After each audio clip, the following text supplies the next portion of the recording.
Good morning, students. I'm here again with the new chapter of social studies, that is chapter number 6, Greenland, Land of Snow. In this chapter, we're gonna learn about polar regions, Arctic, Antarctic, Greenland, location, climate, vegetation and wildlife, natural resources and industries, agriculture, transport and life of the people. So let's begin. As we already discussed about the three heat zones of the earth, that is torrid zone, temperate zone and frigid zone, our polar region like Greenland is in frigid zone. So in this polar region lies at the extreme ends of the earth around the north pole and the south pole. देखिए बेटा, north pole और south pole में polar region जो है वो लाई करता है, located है. ठीक है, ये दो तरीके के रीजन्स में डिवाइड है, आर्कटिक और एंटार्क्टिक. ठीक है, जो एंटार्क्टिक जो रीजन है वो किस में है बेटा, साउथ पोल की तरफ है. ठीक है, और आर्कटिक जो है वो नॉर्थ पोल की तरफ है. ठीक है, अब जो ग्रीनलैंड है वो क्या है, Greenland the world's largest island. जो ग्रीनलैंड है वर्ल्ड का सबसे बड़ा आइलैंड है, जो कि polar region of Arctic. Arctic मतलब हमने आपको बताया था नॉर्थ पोल की तरफ है ये.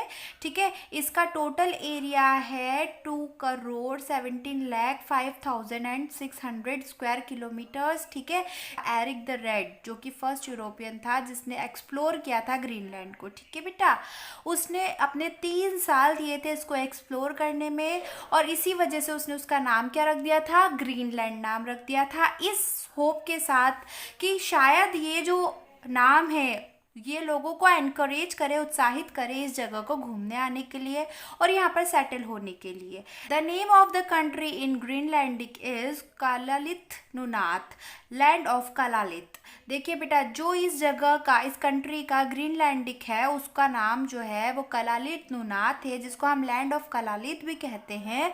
कलालिथ बेसिकली होते कौन है, ये इंडोजीनियस ग्रीनलैंडिक इन्यूइट्स होते हैं. इन्यूइट्स मतलब जो यहाँ पर इस रीजन में, वेस्टर्न रीजन में जो लोग रहते हैं ऑलरेडी, जो यहाँ पर पैदा हुए, बॉर्न एंड ब्रॉटअप हुए, वो लोग होते हैं इन्यूइट्स. ठीक है, the capital of Greenland is न्यूक. Capital जो है ग्रीनलैंड की वो न्यूक है, और इसको हम क्या कहते थे, गोथाप कहते थे पहले न्यूक को. Location, Greenland is located towards the north east of the North America. North America के नॉर्थ ईस्ट पार्ट में ग्रीनलैंड जो है वो लोकेटेड है बेटा. The Baffin Bay and the David strait जो सेपरेट करते हैं नॉर्दर्न आइलैंड को कनाडा के. ठीक है, उनको सेपरेट कर देते हैं. Nearly 2/3 of the island lie on the north of Arctic circle. 2/3 जो है इस आइलैंड की जो जगह है वो आर्कटिक सर्कल में है, और nearly 80% of Greenland lies permanently under the layer of snow. और 80% ग्रीनलैंड की जो जगह है, जो ग्रीनलैंड है वो पूरा की पूरा लेयर ऑफ स्नो, बर्फ से ढका हुआ रहता है पूरे साल. और यही आइस शीट जो है वो धीरे धीरे एक के ऊपर एक चढ़ चढ़ के आउटवर्ड पुश कर करके ग्लेशियर्स को फॉर्म कर देती है. फिर क्या होता है, लार्ज ब्लॉक ऑफ जो ये आइस है ये ब्रेक डाउन होता है, ब्रेक होता है, और फ्रिक्वेंटली जो ग्लेशियर्स है ये जाकर किससे मिल जाते हैं, सीज में मिल जाते हैं, और इसे हम कहते हैं आइसबर्ग्स. ठीक है, this pose great danger to ships as they are often not visible due to thick fog in the region. अब बेटा ये प्रॉब्लमेटिक हो जाता है वहाँ पे शिप्स के लिए. क्यों, क्योंकि पूरी जगह पर फॉग होने की वजह से उन्हें ये आइस शीट्स दिखती नहीं है दूर से, और फिर वहाँ पर जाके एक्सीडेंट होने के चांसेस हो जाते हैं.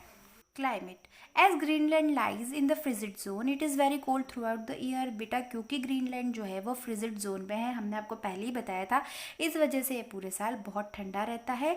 और विंटर सीजन्स में तो कई हफ्तों तक यहाँ पर सनलाइट को देखने को भी नहीं मिलती.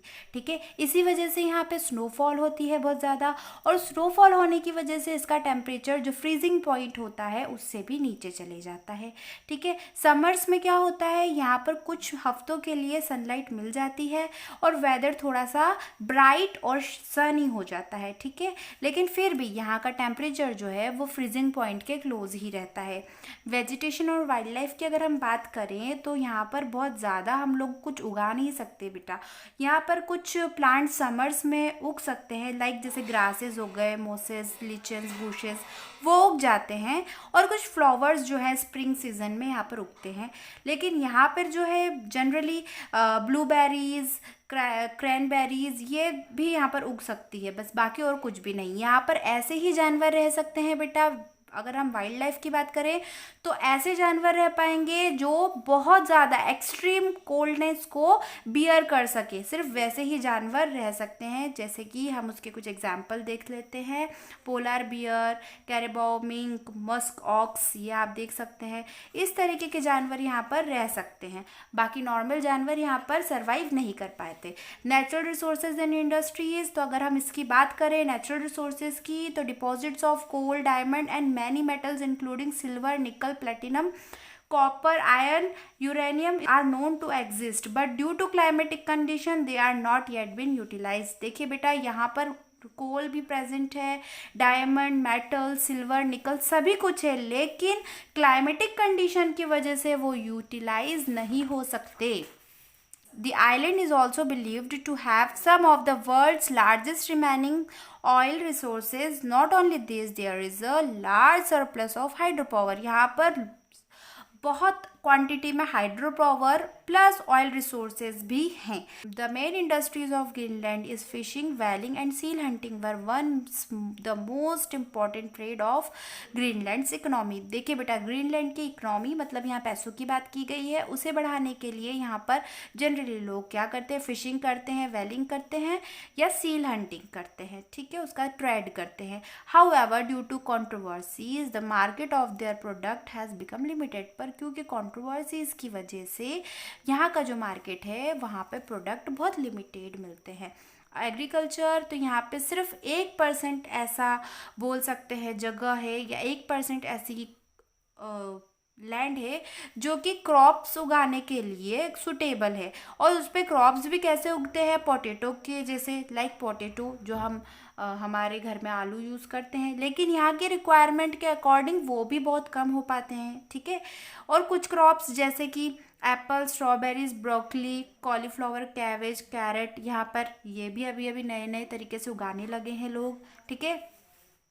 अब शिप फार्मिंग जो है वो यहाँ पे predominantly being done on farm using modern sheep farming methods. Sheep farming होती है यहाँ पे मॉडर्न शिप फार्मिंग मेथड्स को यूज़ करके। The farm provide meat for local consumption and wool mainly for export. देखिए बेटा, यहाँ पर जो फर्म्स हैं वो जनरली मीट जो उसका मांस है वो प्रोवाइड करवाते हैं, और वुल्स जो उसके वूल होता है वो एक्सपोर्ट करते हैं बाहर। ट्रांसपोर्ट की अगर हम बात करें तो यहाँ पे रेलवे भी नहीं है, ऑन इनलैंड वाटरवेज भी यहाँ पर बहुत रेयर केस में हो पाता है। यहाँ पर रोड्स बहुत ही रेयर केस में मिलते हैं बेटा।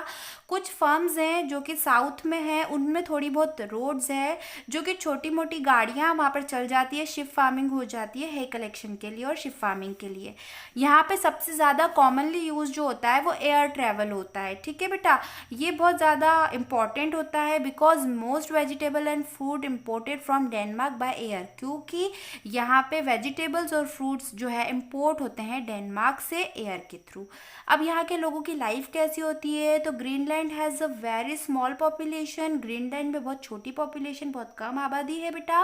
यहाँ के लोग जो है जनरली कोस्टल एरियाज़ में रहते हैं, जो कि यहाँ के खुद के इनहेबिटेंट्स हैं जो यहीं पे पैदा हुए हैं, बड़े हुए हैं, उनको हम इन्यूट्स कहते हैं। इनको हम एस्किमोज भी कहते हैं, जो कि शॉर्ट होते हैं, छोटे होते हैं थोड़े से कद में, ठीक है। इनके फेसेस बहुत ज़्यादा फ्लैट टाइप के होते हैं, बहुत नैरो होते हैं। उसके बाद इनकी आइज़ ब्लैक होती है और इनका colour generally copper yellow colour की इनकी स्किन होती है। ये जनरली सील स्किन जो स्किन होती है सील की, उसके कपड़े पहनते हैं। उनके जैकेट जो है पार्काज होते हैं, जिसके ऊपर हुड्स होती, हुड्स मतलब कैप, एक टोपी होती है, ये देखिए आप, उस तरीके की कैप ये लोग पहनते हैं, ठीक है। They wear double trouser and high boots to keep themselves warm. देखिए बेटा, वो जनरली क्या पहनते हैं, 2 ट्राउजर्स पहनते हैं, हाई बूट्स पहनते हैं, लंबे लंबे जूते पहनते हैं, जिससे कि वो किससे बच पाए बेटा, अपने आप को ठंड से बचा पाएँ। During winter Inuits living in the extreme north build houses made of snow called igloos. देखिए बेटा, वो लोग इन्यूट्स जो हैं वो स्नो से बने हुए हाउसेज जिसको हम इग्लूज कहते हैं उसमें रहते हैं। वो किस तरीके से लगते हैं, डोम्स की तरह लगते हैं। देखिए आप, डोम्स इस तरीके के होते हैं, कुछ आप देख सकते हैं इस पिक्चर में, इस तरीके के बने हुए होते हैं igloos. Blocks of ice are use to construct them. बर्फ़ की जो ब्लॉक्स हैं उसको यूज़ करके इसको बनाया जाता है। समर्स में वो लोग टेंट में रहना पसंद करते हैं, टेंट जो कि एनिमल की स्किन्स से बना हुआ होता है। इन्यूट्स जो होते हैं उनका खाना जनरली कहाँ से पाते हैं, वो हंटिंग और फिशिंग करके, ठीक है। वो बोज का और हार्पून्स का यूज़ करते हैं एनिमल्स को मारने के लिए, ठीक है। The Inuits use small boats called kayak for fishing, वो कायक्स का यूज़ करते हैं फिशिंग करने के लिए। और यूमैक का यूज़ करते हैं लार्ज बोट का, व्हेल जो बड़ी बड़ी व्हेल फिशेज होती है उनको, व्हेल्स को यूज़ कर मारने के लिए वो यूज़ करते हैं, ठीक है। Inuits are hard working, cheerful and hospitable people. Generally Inuits जो होते हैं वो बहुत हार्ड वर्किंग होते हैं और बहुत खुशहाल रहने वाले लोग होते हैं। Over past few years the life style of Inuits has changed. कुछ सालों से इन्यूट्स की लाइफस्टाइल भी थोड़ी चेंज हो गई है। वो मॉडर्न हाउसेज में रहना शुरू कर दिया है उन लोगों ने, वुड और स्टोन से बने हुए, ठीक है। वो राइफल्स का यूज़ करते हैं पीपल जो हंटिंग एनिमल्स के लिए, एनिमल को मारने के लिए, शिकार करने के लिए। मोटर बोट का यूज़ करते हैं फिश के लिए, फिशिंग के लिए। और वो क्या करते हैं, उनका जो वो बाय करते हैं वो खाना जो अदर कंट्रीज से आता है, ठीक है। स्कीडूज ये मोटर स्लेजेस होती है जो कि ट्रैवलिंग लैंड पे ट्रैवल करने के काम में आती है इनके, ठीक है। Many Inuits now live in towns with modern facilities. कई सारे इन्यूट्स जो होते हैं बेटा वो मॉडर्न फैसिलिटीज़ के साथ टाउन्स में रहना शुरू कर दिया है उन्होंने। स्कूल, कॉलेजेस, हॉस्पिटल, एंटरटेनमेंट, इन सब का यूज़ करते हैं वो। The total population of Nuuk is about 18,000 only. सिर्फ टोटल पॉपुलेशन इनकी कितनी है, 18,000। Besides Nuuks, Sisimiuts is another important town in central western Greenland. इसके अलावा सिसिम्यूट जो है वो भी इम्पॉर्टेंट टाउन है सेंट्रल वेस्टर्न ग्रीनलैंड का। सो बेटा this is all about our chapters explanation. We will continue our next chapter in our next video. Till then thank you so much and have a nice day.